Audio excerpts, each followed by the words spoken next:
नमस्कार मु सुनंदन मिश्र। दर्शक बंधु से अभिनेता थिले अभिनयर जादू बहुत समय रूपेली परदारे आपण माने तांकर देखिथिबे भरपूर मनोरंजन से आपण को देइछंती। परवर्ती समय से राजनेता मध्य पालटिले एवं बड़ सफल राजनेता भी से हेले। अभिनेता तो सफल थिले ही, 3 थर लोकसभा को 2 थर राज्यसभा को कले, जनतांकर प्रतिनिधित्व कले। केतबळे टेलीविजन स्क्रीन रे रूपेली परदारे से नायक है, केतबळे खलनायक है, केतबळे पुणी जनप्रतिनिधि हिसाब रे महानायक है, जनतांकर नेतृत्व भी से नेले। भिन्न भिन्न समय रे भिन्न भिन्न व्यक्तित्व सामना को आसीछि। भिन्न समय रे विवाद भी हेछि, विवाद को से सामना भी करिछंती, प्रश्नर उत्तर भी रखिछंती। एमती जन व्यक्तित्व आम सहित जे अछंती आज आपण माने तांको चिन्हंती जानंती। बेसी परिचय मु देबिनी, आपण देखिले ही जानि जिवे आम सहित इंडियन सिनेमार अन्यतम जन महानायक अछंती आज राज बब्बर साहब। नमस्कार राज जी, नमस्कार। स्वागत है आपका उड़ीसा में, शुक्रिया। इस धरती पे पहले तो एक छोटे से सवाल से शुरुआत करूंगा, कैसी है तबीयत, कैसे हैं आप? तबीयत बीच में थोड़ा सा लंबा चल गया था वायरल, लेकिन अभी मच बेटर। जी जी, एक सिक्के का 2 पहलू होते हैं, लेकिन एक अभिनेता का बहुत सारे किरदार क्योंकि वो निभाते हैं तो पहलू भी बहुत सारे होते हैं। आपका तो राजनेता के हिसाब से भी बहुत सारे पहलू हैं। आपकी ज़िंदगी एक सिनेमा है, ऐसा आपको कभी लगता है? आज इतने साल के बाद लगभग 4-5 दशक इस बीच हो गया है, सही है, लगता है कि मेरा भी ज़िंदगी एक सिनेमा बन गया या बन चुका है अभी? देखिए, ये तो सच है कि हम सबकी ज़िंदगियां जो हैं अपनी अपनी कहानियां लेके बनती हैं। कुछ कहानियों में मोड़ बहुत होते हैं, कुछ कहानियों में ड्रामेटिक मोमेंट्स बहुत आते हैं, और जिसको हम उतार चढ़ाव भी कह सकते हैं। मेरी कहानी कुछ सीधी नहीं है, बहुत सारे उतार चढ़ाव भी आए, बहुत सारी ऊंचाइयां भी आईं, और बहुत सारे रास्तों में डगमगाहट भी आई, लेकिन ज़िंदगी चल रही है। पॉलिटिकली आप अभी एक्टिव हैं या पॉलिटिक्स हो गया जितना होना था? मेरे साथ ये रहा, जिसकी वजह से मैं आज किसी भी पार्टी या किसी भी दल के अंदर मैं अछूता नहीं हूँ। मतलब लोगों के बीच में मेरी दोस्ती है। मैं क्योंकि जिस पार्टी का भी जो व्यक्ति होता है वो है तो इस मेरे देश का ही नागरिक है, और वो अपने अपने तरीके से अपने अपने लोगों की सेवा करता है, खिदमत करता है। मैंने कभी पॉलिटिक्स समझ के पॉलिटिक्स में नहीं आया था। मैं एक सोशल एक्टिविस्ट था, जो स्टूडेंट मूवमेंट के दौरान ज़माने से ही था। होता क्या है कि जैसे अक्सर मिडिल क्लास के बच्चों में एक रिबेल तबीयत होती है, और वो जैसे ज़िंदगी को आगे बढ़ाते चले जाते हैं तो उनको लगता है कि हमारा अधिकार या हमारा हक जो है हमें सही तरीके से नहीं मिल रहा, और उसमें वो समाज के उन वर्गों से एजिटेटेड होते हैं जो समाज को चलाने की जिम्मेदारियां रखते हैं। मैं भी ऐसा ही कुछ था। स्टूडेंट पॉलिटिक्स में मैंने बहुत एक्टिव पार्ट लिया उस मूवमेंट में, और फिर थिएटर में गया, थिएटर से सिनेमा में गया। तो मेरी ये एक्टिविटीज़ जो हैं आम लोगों के बीच में रहीं, और उसी वजह से मुझे राजनीतिक मंच में मुझे लोगों ने ऑफ़र किया। मैंने उनकी मदद भी की चुनाव में। 1-2 बार तो बच गया, लेकिन आखिर में नहीं बच पाया, और उन्होंने मुझे राज्यसभा में भेज दिया। अब राज्यसभा में एक बार गया था तो कमिटमेंट हो जाता है। तो 2 बार राज्यसभा, 3 बार लोकसभा, 5 टर्म लगातार 1994 से लेके और 2021 तक मैं पार्लियामेंट में रहा। अभी आप ये कहें कि मैंने संन्यास ले लिया या पॉलिटिक्स कम कर दी, ना पॉलिटिक्स कभी ज़्यादा थी ना पॉलिटिक्स कभी कम है। आज भी जो सोशल मुद्दे हैं मैं उनके साथ जुड़ा हुआ हूँ।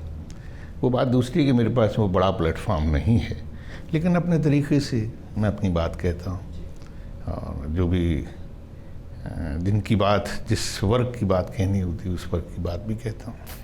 क्योंकि आपने बोला कि अभी पॉलिटिक्स में आप किसी प्लेटफॉर्म के साथ, अगर मैं ऐसे बोलूँ, जुड़े हुए नहीं हैं, लेकिन एक समय था जब आप नहीं, मैंने ये नहीं कहा कि मैं जुड़ा हुआ नहीं।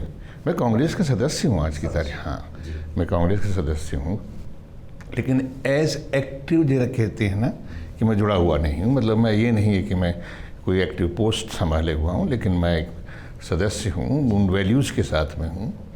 तो मैंने अपने आप को कभी ये नहीं माना, लेकिन मैंने पॉलिटिक्स कभी नहीं की। अच्छा। मैंने रहा भी, मैं मेंबर ऑफ पार्लियामेंट भी रहा, तो मैंने सोशली में ज़्यादा एक्टिव रहा।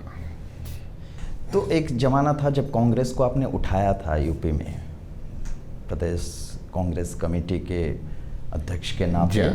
मैं प्रदेश का अध्यक्ष रहा था। जी। उठाना तो नहीं कह सकता, लेकिन हाँ, मैंने बहुत सारे यूथ को एक्टिवेट किया था। जी, लेकिन उस समय के बाद आपने सारे जद्दोजहद यूपी में किया, लेकिन चुनाव लड़ने का मौका इस बार आपको हरियाणा में मिला।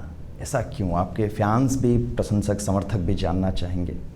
हाँ, दरअसल कुछ ऐसी मेरी मजबूरियां थी कि मैं पहले, दूसरे, तीसरे फेज़ तक चुनाव नहीं लड़ पाया, क्योंकि थर्ड फेज़ तक एक्चुअली मुझे किसी सोशल केस के अंदर मुझे सज़ा हुई है।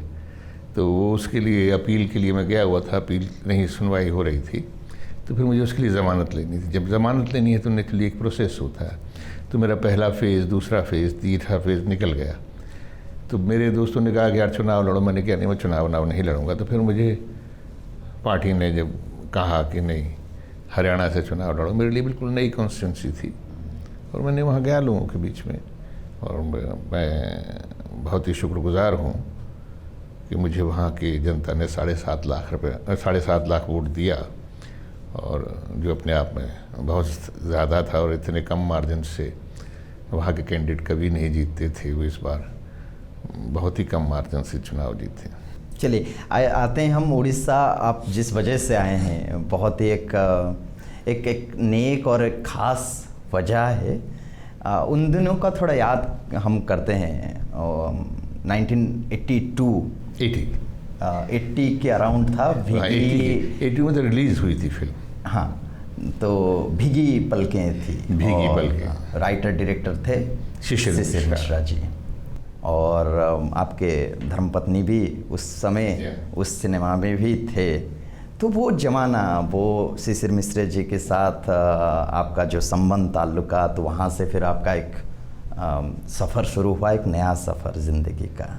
जी हाँ, ये सच है। मेरे लिए उड़ीसा बहुत ख़ास जगह रखता है, और मैं पहली बार, मैं एक दिन लेट आया था, और फिल्म का गाना जो था वो शूट करना था, जो एक चर्च से शुरुआत थी राउरकेला में। तो उस वक्त ट्रेन से आए थे, और ट्रेन से फिर सारी रात ट्रैवल करके मैं राउरकेला पहुंचा था। बहुत नहीं, दिन भर ट्रैवल कर रहा था, बहुत लंबा ट्रैवल था, शायद 10-11 घंटे का ट्रैवल था। और उसके बाद में जहाँ शाम को पहुँचे, कोई बच के टाइम के, वो 12-1, तो एक छोटा सा गेस्ट हाउस था जिसमें 2 कमरे थे और एक हॉल था। तो हॉल में 2 लोग सो रहे थे। एक थे दिलीप दत्ता जो कैमरामैन थे, और एक थे शिशिर मिश्रा। तो ये दोनों मेरी इंतज़ार कर रहे थे। एक कमरा में हीरोइन ठहरी थी, स्मिता पाटिल। तो मैं जब गया तो बहुत शोर शराबा होना शुरू हो गया। छोटा सा बरामदा था, और नेचुरली आवभगत में जो होता है कि रात को यार थके आए हो, तो हमने थोड़ी बहुत शुरुआत भी कर दी, लगाना शुरू कर दिया। तो हम बड़े थोड़ी देर में ही हम लोग इतने रिलैक्स हो गए कि ज़ोर ज़ोर से हंसना शुरू कर दिया। तो पहली मुलाकात मेरी स्मिता सोई की स्मिता ने धड़ाम से दरवाज़ा खोला, वहाँ से सब कुछ पलट ही गया। और दरवाज़ा खोलने के बाद में उसने डांटा हम तीनों को, ये क्या मजाक है। अच्छा, आप लोगों को इतना नहीं है कि एक लड़की अंदर सो रही है और आप लोग हा हा हु ही कर रहे। तो मैंने देखा, मैंने कहा भाई ये तो बहुत तगड़ा तेवर है, और मैंने कहा बात कुछ ज़्यादा ही गर्म है, तेज़ है। तो शिशिर मिश्रा ने, उसकी समझ आई जैसे कि हम कर रहे हैं, शिशिर मिश्रा तो कर, उसने तो कुछ किया ही नहीं। और मैंने अभी कमरे में सामान रखा ही था, जैसे तो मैंने कहा शिशिर चुप हो गया, दिलीप था।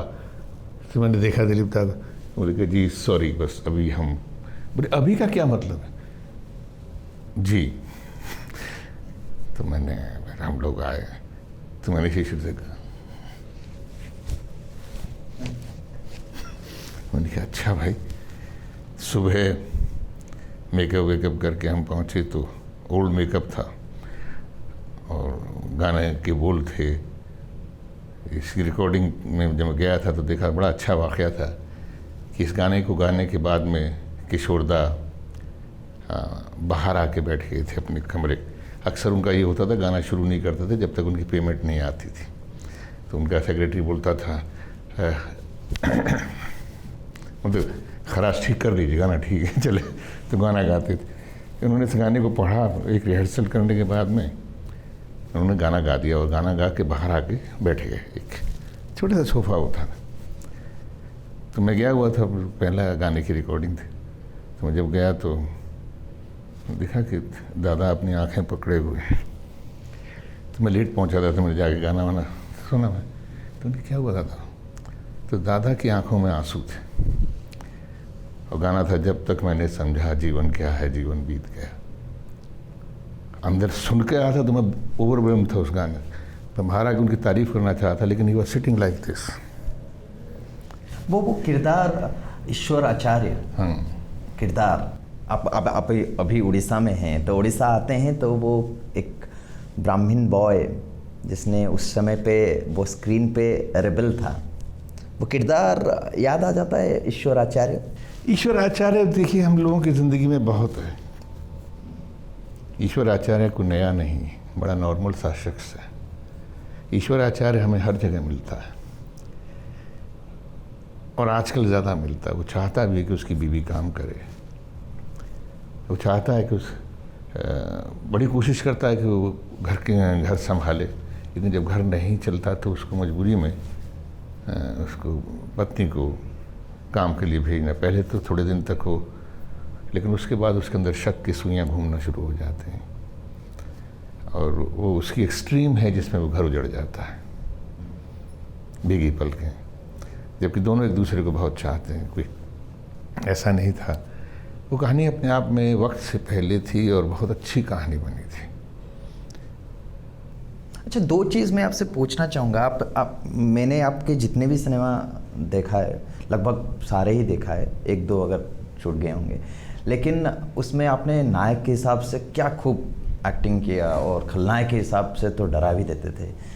और जब भी आप स्क्रीन पे आते हैं वो पर्सनालिटी आज भी, अभी हाल फिलहाल में जैसे बॉडीगार्ड था, हाल फिलहाल में वहाँ पे वो किरदार था, उसमें एक वो पर्सनालिटी था, वो पहले से भी था, मतलब अभी भी है।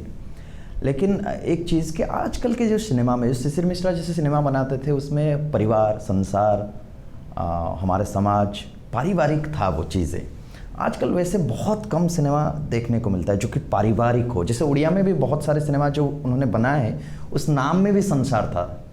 उनके सिनेमा में बहुत सारे सिनेमा था जिसमें परिवार था, संसार था। लेकिन हमारे मतलब उड़िया हो जाए, डिफरेंट लैंग्वेज सिनेमा हो जाए, या फिर हिंदी सिनेमा में हो जाए, परिवार का वो जो था, इस तरीके का जो सिनेमा था, वो अभी बनना बहुत कम हो गया है। ऐसा क्यों, आपको क्या लगता है? देखिए, जवाब आपके सवाल में छिपा है। बनना भी कम हो गया है और फिल्मों को चलना भी कम हो गया है। और आप देखिए जो फिल्में परिवार से जुड़ी हुई हैं, जो समाज की किसी न किसी क्षेत्र में सामाजिक रूप से जुड़ी हुई हैं, वो फिल्में बहुत चली। आज की तारीख में हम बोलते हैं कि साउथ की फिल्में चलती हैं। क्या है साउथ की फिल्में? व्हाटएवर दैट, हम उसका सिर्फ ये देखते हैं कि वो उस फिल्मों में एक्शन है। नहीं, एक्शन के साथ में फैमिली है। फैमिली की वो पीड़ा है, वो दर्द है, तो वो सोसाइटी का जो जुड़ाव है वो फैमिली से है। फिर फैमिली से जुड़े हुए उस व्यक्ति को जब कोई उसका जवाब देता है और वो ऐसा एक्शन करता है तो जो बिल्कुल भी मैं लोगों को मान्य नहीं होता, लेकिन उसकी उस एक्शन की पीड़ा और उस एक्शन का जो जोश होता है वो ऑडियंस के अंदर होता है। तो हम समझते हैं कि अकेला आदमी इतनों को मार रहा है, नहीं, थिएटर में बैठे हुए जितने लोग हैं वो उसके साथ मिल के उनको मार रहे हैं। सो ना दैट गिनती is not a single man, so many emotions there in the auditorium, so many people are there, they are clapping, it means वो भी उसके साथ मेरे उनको मार रहे हैं बिकॉज सब चाहते हैं। या फिर राज साहब की शिशिर मिश्र जैसे डायरेक्टर्स राइटर्स आना कम हो गए हैं, फिर वो लिखना उस तरीके का लिखना डायरेक्ट करना वो भी बदल चुका है, आपको लगता है? आप सवाल सही है कि आजकल वो लेखक और डायरेक्टर ये नहीं कि नहीं रहे, मगर ज़्यादातर राइटर और डायरेक्टर जो है वो एक आसान तरीका है कि हम वेस्ट की उन चीज़ों पे जाते हैं। हम लड़के की हमारे गांव में हमारे कस्बे का लड़का जो लोअर मिडिल क्लास का भी है वो डुप्लीकेट कोई ब्रांडेड कपड़ा पहन लेता है तो हम समझते हैं लड़का ये बनना चाहता। नहीं, वो जो पहने हुआ है वो उसकी आस है, वो अपने आप को किसी से कम नहीं समझ रहा, उसके अंदर कुछ और है जो वो कह नहीं पा रहा है और उस तक पहुंचना राइटर वहाँ तक नहीं पहुंचता। उसके सिर्फ पटरी से खरीदे हुए उस नकली ब्रांडेड पैंट या जूतों की को देखता है। तो इस गहराई के राइटर्स वाकई बहुत कम हैं, जिसकी वजह से, लेकिन आज भी जब वो लिखते हैं तो सीना चीर के लिखते हैं और वो चीज़ें चलती हैं, लोग उनको पसंद करते हैं। शिशिर मिश्रा या हम जैसे लोगों का स्कूल पुराना हो गया। ये सच है कि राइटिंग का, मेकिंग का जो एक प्रोसेस है वो पुराना हो गया है, लेकिन उन पुराने लोगों में भी कुछ ऐसे लोग हैं जो तरोताज़ा हैं जी, जो आज के साथ में जुड़े हुए हैं और वो अच्छा काम कर रहे हैं, अच्छा काम करना चाहते हैं अच्छे लोगों के बीच में। और इसका शायद उदाहरण OTT प्लेटफॉर्म्स हैं आज की तारीख में। आपके यहाँ भी रीजनल में भी OTT प्लेटफॉर्म ज़्यादा अच्छा काम कर रहे होंगे, बेशक छोटा छोटा, क्योंकि बजट बहुत छोटे होते हैं। वैसे भी रीजनल फिल्मों के बजट बहुत छोटे होते हैं। अब तो हिंदी फिल्मों के भी बजट इसलिए छोटे होते हैं कि थिएटर में उनको कुछ लेता नहीं बहुत। तो ये एक प्रोसेस है, परिवर्तन होता चला जाता है। हम ये सोचते हैं कि ये चला, कोई फार्मूला तो है नहीं। क्रिएटिव फील्ड में कोई ऐसा फार्मूला नहीं है जो आपको सक्सेस दे दे।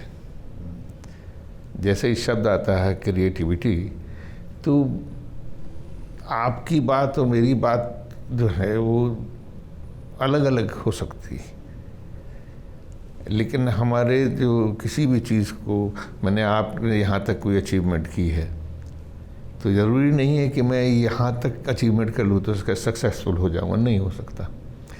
आपने पहली बार की थी, आपको देख के लोग आपके साथ में जुड़े, मुझे इसके आगे या तो चलना है या कुछ और करना है, तो मैं वो नहीं करता। अच्छा, एक शब्द आपने बोला क्रिएटिविटी। अभी जावेद साहब कहीं पे बोले थे कुछ दिन पहले कि आदमी तब क्रिएटिव होता है जब उसके अंदर एक वॉइड हो, एक खालीपन हो, तब जाके वो कुछ पैदा करना, कुछ नया करना चाहेगा, कुछ क्रिएट करेगा। अगर अपने आप में ही आदमी परिपूर्ण है तो वो क्रिएटिव इंसान बन नहीं सकता, क्रिएटिविटी आएगा नहीं। कितना आप इस चीज़ से मानते हैं? मैं इसलिए पूछ रहा हूँ कि आपकी खुद के व्यक्तिगत ज़िंदगी में भी ऐसे समय आया है जब आपको वो धक्का लगाए।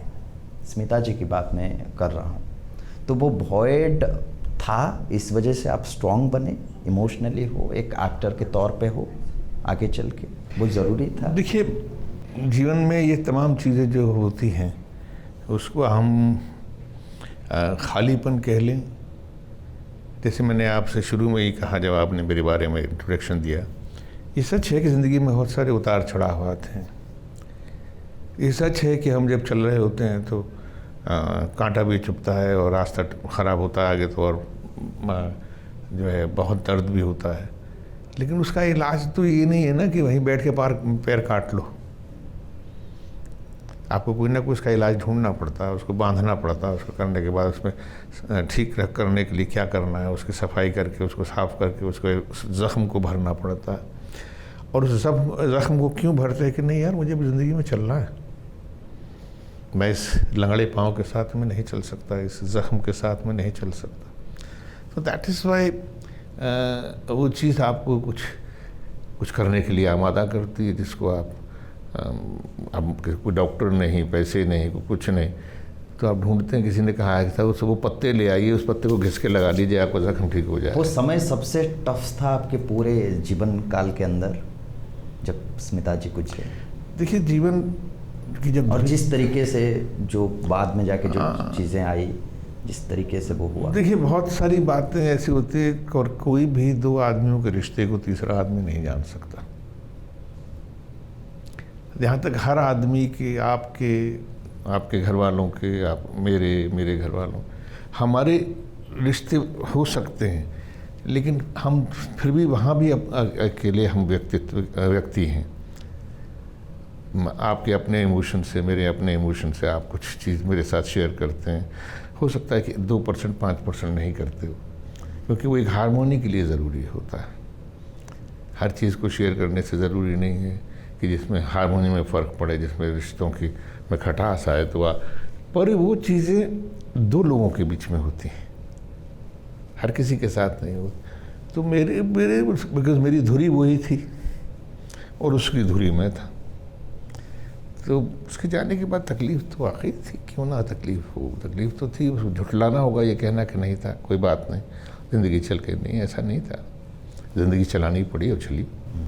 शिशिर जी अभी लाइफ टाइम अचीवमेंट अवार्ड उनको मिल रहा है और वो आप उन्हें दे रहे हैं।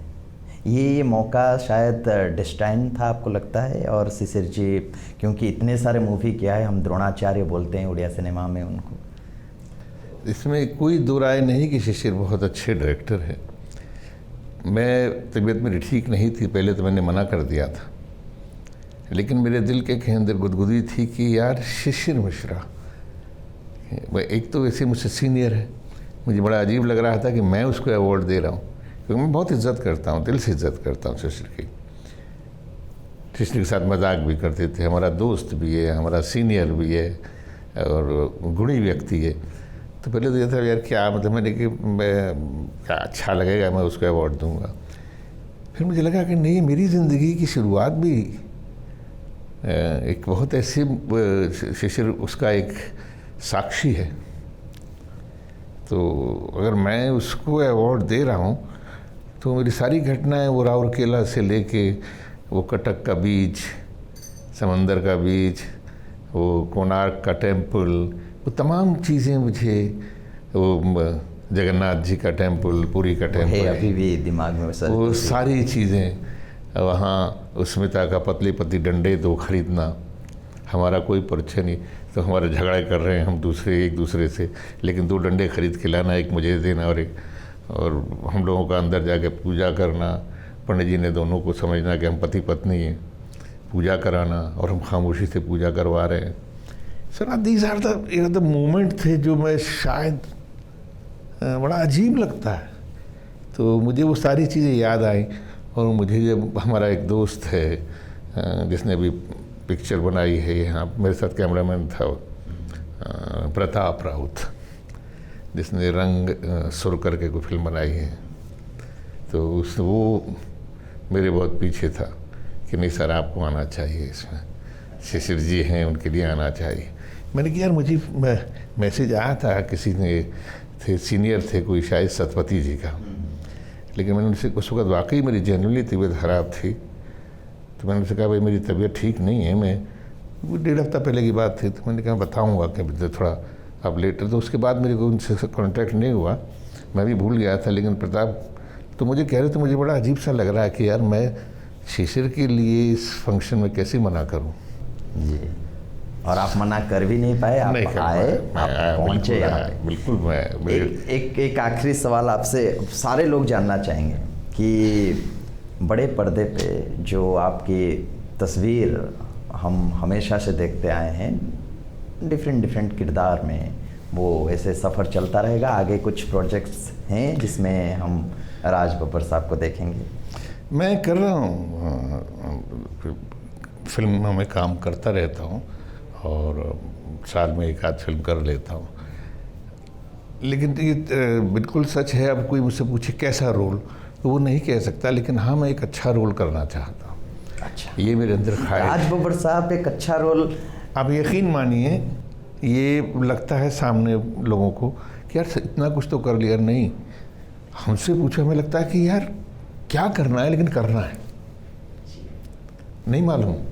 अच्छा, ये नहीं है तो वो एक्टर अंदर है अभी है, वो उसके अंदर वो है पैशन की करना बिल्कुल है। देखो आप जो है, अगर किसी भी चाहे इंटरव्यू करें, चाहे एंकरिंग करें, चाहे एक्टिंग करें, या आप खुद जो, तो आप जब करके आते हैं ना, आपको बड़ी खुशी होती है कि मैंने अच्छा किया, लेकिन ये नहीं है कि आपने बस अब इसके बाद मैं कुछ नहीं करूँगा, नहीं करूँगा। हाँ, ये आपके मन में ये बात नहीं आती, बल्कि आप जब किसी नई जगह सामने पहुंचते हैं तो फिर आपको लगता है कि ये मैं कुछ ऐसा करूंगा। तो अब ऐसा कुछ नए की तलाश में रहते हैं हम, आप भी रहते हैं, हम भी रहते हैं, और शायद यही एक जो एक चीज़ है, यही एक ज़िंदगी को चलाने का एक तरीक़ा भी है। और मैं वाकई वो करना चाहता हूँ और अच्छा रोल करना चाहता हूँ। मेरे लिए कोई ज़बान कोई मायने नहीं रखती कि किस ज़बान में कर रहा हूँ। तो उड़िया फिल्म करेंगे आगे? मैं किसी फिल्म को भी, मैंने इसको भी एक बार से शुरू कहा था करना है। हाँ, तो मैंने रेडी हूँ, चल शुरू कहता अच्छा मैं बताऊँगा लेकिन आज समय की पाबंदी है, बातें तो बहुत करना है आपसे।